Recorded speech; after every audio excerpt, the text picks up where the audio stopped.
All right, we're going to be talking about the brain and spinal cord, mostly just the brain.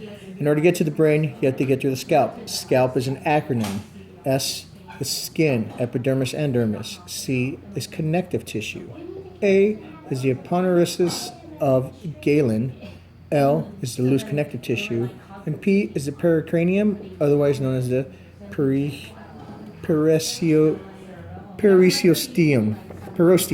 perosteum. Next, you have to get through the meninges. Meninges consist of the dura mater, the arachnoid, and the pia mater. The dura mater is this thicker part up here, the lighter blue from this thicker blue. Below the dura mater, you have a space called the subdural space.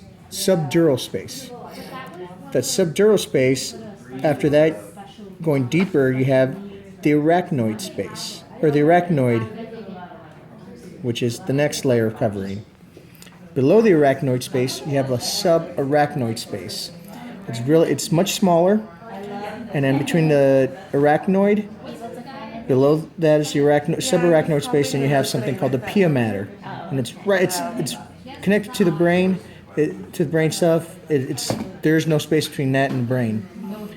Veins travel in the subarachnoid space and the subdural space. Arteries travel only in the subarachnoid space, and as well as in the subarachnoid space, you have cerebrospinal fluid, otherwise known as CSF. Pause it. Now we're going to cover the four major parts of the brain. You have the cerebrum, which is pretty much this whole area here, and that's what makes you you. You're going to have the diencephalon, which is inside, and it's the middle. It's inside of the cerebrum. Next, you have the cerebellum, which is this brown stuff right here, otherwise known as the hindbrain. And then you have the brain stem. So brain stem, cerebellum, diencephalon, which is up in here, and the cerebrum. Now we're going to go to different parts of the cerebrum. In the cerebrum, you have 5 lobes. You have a frontal lobe, which is this quarter right here. You have the parietal lobe, which is this area here. You have the occipital lobe, which is this area over here, and the temporal lobe, which is this area here. The insula is exactly what it sounds like. It's insulated and on the inside. Now in the brain, you have all these bumps, these hills and valleys. The hills are referred to as gyrus. The hills or the valleys are referred to as sulcus.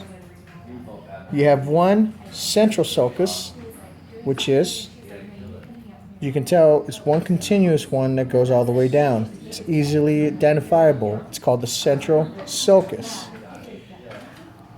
Before the central sulcus, you have what's referred to as the precentral sulcus gyrus, or the precentral gyrus, and then you have the postcentral gyrus.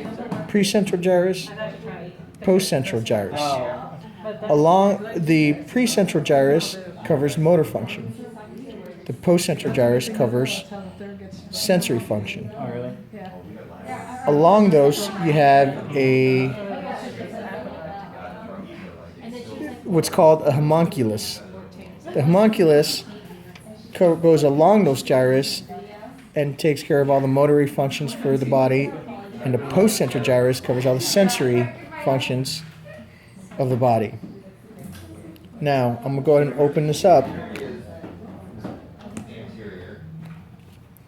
This big portion here connecting the left and the right brains, you see they both have them, is the corpus callosum. Below that, you have the thalamus, which is this general area here. In front of the thalamus, this triangle spot, is the hypothalamus.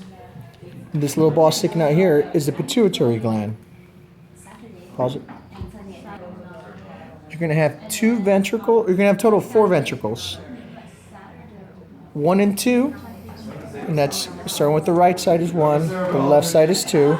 3 is in between them, but to the front, and you can't see them here, but they're in this general area here, one on the left, one on the right. And ventricle 4 and 3 is going to be up front here. Ventricle 4 is this triangle space made by the brain stem and the cerebellum. This triangle space is where ventricle 4 is going to be at. Again, this whole area here is going to be your diencephalon, which is that middle brain we talked, the middle part of the brain. Cerebellum over here is the hindbrain, and this is the brainstem. So let's talk about the let's talk about the cerebellum. It's part of the hindbrain. This fern tree-like structure is called the arbor vitae. The arbor vitae, tree of life. It's really pretty. This is the brainstem. Now, part of the brainstem that we want to know is going to be the midbrain, the pons, and medulla oblongata. Midbrain, so here's the pons, is a big identifiable structure. Above that is what's referred to as the midbrain. Below that is the medulla oblongata. Things to note about the cerebrum is that the cerebrum is contralateral. So whatever's controlled on the outside, your left arm is going to be controlled by the right side of the cerebellum and vice versa. As opposed to the cerebellum is ipsilateral, which means things that happen on the left side are controlled by that left cerebellum, right side, right cerebellum. The end. One last thing that we want to cover is going to be the basal ganglia. You have the 3 parts that go to the basal ganglia, and they're going to be the ones in light blue. You have the caudates, which are these little blue spots there and there. As you can tell, they're immediately lateral of the ventricles 1 and 2. This is ventricle 3, as we pointed out, coming out in front. These circles right here are the thalamus. Directly lateral of that is this big gland right here. Now, the inner part, it's cut in 2 parts, the 3 dots going through it, is going to be the globus pallidus. Globus pallidus is the one with the 3 little dots. Now, with the lines is the putamen. And that is your basal ganglia. It's your motor relay.